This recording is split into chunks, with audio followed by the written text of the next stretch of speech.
Salut tout le monde. On aime tous se cacher parfois derrière un masque et prétendre être ce que l'on n'est pas. Et c'est pareil pour les animaux, même si c'est pour d'autres raisons. Après tout, ils ne sont pas humains. Certains insectes, des mammifères et des oiseaux utilisent le camouflage pour mieux chasser, ou pour se cacher des prédateurs. Et parfois, leur capacité d'imitation est vraiment étonnante, comme tu vas le voir dans la vidéo d'aujourd'hui. En attendant, n'oublie pas de t'abonner à la chaîne si ce n'est pas déjà fait. On y va!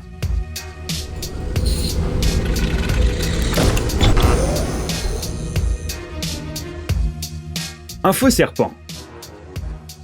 Si tu n'es pas un biologiste expérimenté, tu ne pourras certainement pas distinguer lequel est le vrai serpent. Après tout, ils sont exactement pareils. Allez, on te donne un indice. Regarde de plus près le corps d'un des reptiles. Tu vois, on ne sait pas pourquoi. Il est très court et ressemble à une sorte de souche. Mais sa tête a l'air bien réelle. Alors, où est le piège? La créature sur l'une des photos n'a rien à voir avec un reptile. Déguisée en prédateur tropical, il s'agit en fait d'une chenille commune de l'espèce Hemeroplanus striptolemus. Elle vit dans les pays d'Amérique centrale et d'Amérique du Sud, Costa Rica, Mexique, Colombie, Argentine et autres. Sous sa forme larvaire, cette créature peut étendre les parties antérieures de son corps, ce qui lui donne la forme d'un serpent sanguinaire avec des écailles et des yeux féroces. Bien sûr, la chenille n'a ni croc ni venin, mais un tel camouflage est tout à fait suffisant pour effrayer les ennemis, y compris les humains. Ce qui est tout à fait surprenant, c'est qu'à mesure qu'elles grandissent, ces chenilles finissent par perdre leur armure de camouflage et se transforment en un grand papillon de nuit, qui est pareil à toutes les autres espèces de papillons. Tu as certainement déjà vu plusieurs fois un papillon de nuit comme celui-ci dans ta chambre, et ce n'était pas un bon souvenir. Des yeux sur les ailes. Dans les forêts tropicales et subtropicales américaines, on peut trouver un papillon très particulier appelé caligo. Il fait fuir ses ennemis grâce à sa couleur inhabituelle. Les cercles jaunes foncés sur ses ailes font croire à ses nombreux prédateurs qu'ils sont en face d'une chouette, alors il préfère le plus souvent ne pas déranger la créature volante. Un autre papillon de l'espèce Antheria polyphemus présente un camouflage similaire. Ses énormes ailes poilues avec des taches semblables aux yeux d'un hibou lui donnent l'apparence non seulement d'un oiseau intelligent, mais aussi d'une dangereuse tarentule. Et comme tu le sais, il vaut mieux pas se frotter à cette araignée. Alors la plupart du temps, en voyant les énormes ailes de l'Antheria polyphemus, les prédateurs s'envolent simplement, sans même se rendre compte que c'était une créature totalement inoffensive. Discrète brindille. Une autre question. Je parie que tu ne sais pas laquelle de ces images est un vrai arbre et laquelle est un génie du camouflage. Et même si tu arrives, tu ne devineras jamais qui est cet espion. Bon, on va te le dévoiler quand même. En fait, ce que tu vois, c'est un autre maître du déguisement.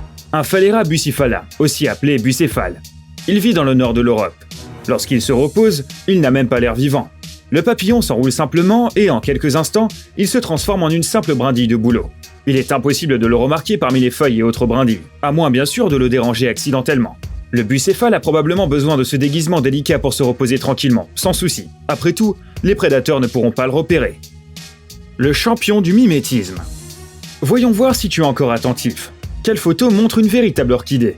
Tu n'as que quelques secondes pour réfléchir. Si tu ne l'as pas trouvé, ne t'inquiète pas, tu n'es pas le seul. On parle de l'insecte au talent d'acteur le plus remarquable. Il s'agit bien sûr d'une petite menthe religieuse. Tu peux confier à cette créature toute mission secrète, car même le prédateur le plus attentif ne pourra pas démasquer cet espion habile. En plus, la menthe religieuse est elle-même un prédateur. Elle s'attaque à des lézards, des serpents, des rongeurs et même des oiseaux beaucoup plus grands qu'elle.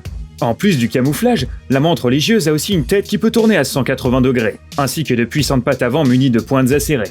Mais son arme la plus importante est bien sûr sa parfaite capacité à imiter l'environnement extérieur. Grâce à sa couleur spéciale, l'insecte peut se confondre avec de nombreux types de feuilles et de fleurs. Et pour avoir l'air plus convaincant, il peut même imiter leurs mouvements dans le vent.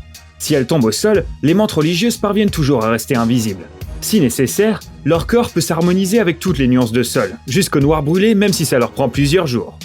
Une précision importante. Le plus souvent, les menthes religieuses ne peuvent pas complètement changer de couleur et de forme comme les caméléons.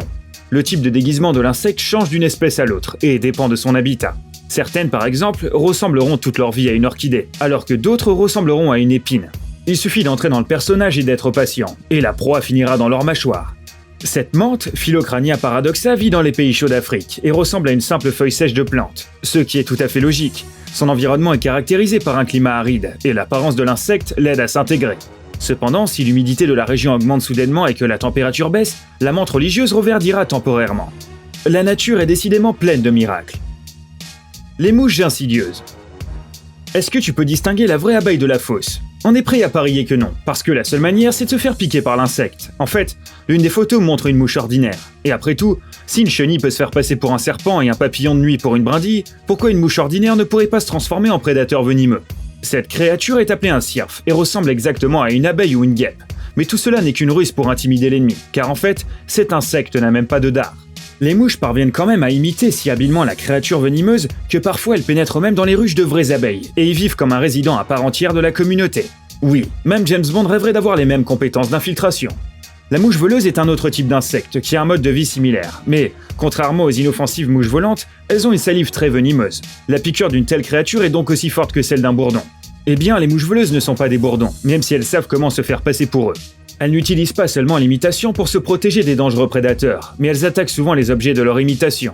Les femelles des mouches voleuses peuvent pénétrer dans le nid des abeilles pour y pondre des œufs. Les véritables habitants des nids ne remarquent bien sûr rien de suspect, et lorsque les larves des imposteurs commencent enfin à éclore et à se développer activement, le pire arrive. Les larves d'abeilles deviennent leur principale source de nourriture. Eh bien, oui, la nature est cruelle. À quoi tu t'attendais? Le mimétisme des fourmis. Examine de plus près cet insecte. Ça ne te rappelle pas quelque chose?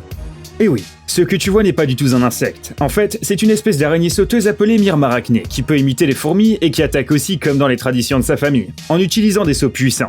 Sa couleur varie du noir au jaune selon l'espèce qu'elle veut imiter. Seul un entomologiste expérimenté pourrait démasquer un imposteur aussi talentueux. D'ailleurs, ces araignées ont 8 pattes, comme leurs parents, et non 6 comme les fourmis. Mais cela ne les trahit pas du tout, car les créatures savent comment bouger leurs pattes avant de telle manière qu'elles imitent les antennes des fourmis. Et la morale de l'histoire, c'est qu'on ne peut pas faire aveuglement confiance à quelqu'un. Camouflage marin. Tu sais probablement à quoi ressemblent les hippocampes modernes, des adorables mini-poissons aux couleurs vives. Mais cette espèce de créature marine qui a été surnommée l'hippocampe pygmée n'a été découverte qu'à la fin des années 70. Tu sais pourquoi? Eh bien oui. Cet animal était tellement rusé qu'il a réussi à se cacher des scientifiques qui exploraient les fonds marins. Cette espèce ne mesure que 2 cm et sa couleur peut varier du rouge vif au gris terne.